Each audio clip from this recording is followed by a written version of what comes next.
into egqamileyo kum nge-fire detector, it's because of iyasiwonisha ngomlilo around thina. Iyakhala and iyadanyaza, idanyaza red. Ayinaxesha litheni, immediately nje kukhona umlilo, even nawe sowulayite into mhlawumbi kufumana uba ilapha ngaphantsi, iyakuwonisha into yoba laa nto leyana irongo because ingumlilo. So ikhale kumntu wonke, siyaphuma ke sijonge ke nasezi next door.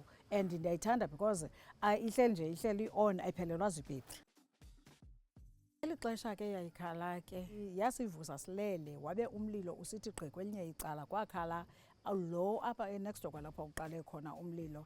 Then ke ngoku zathungelana zonke ukuyofika phaa kuthi.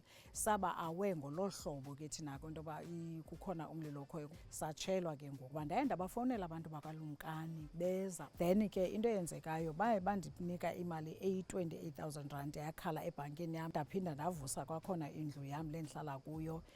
Umntu ondixelela into yoba i-88 rand yimali enkulu, ndiyamxelela into yoba ayiyomali enkulu because iyakwazi ukukunceda. Laa 88 rand iba yinto enintsi ngoba iyakwazi ukuyivusa indlu yakho obungasenalo ithemba lomntu yoba uza kuyivusa kanjani.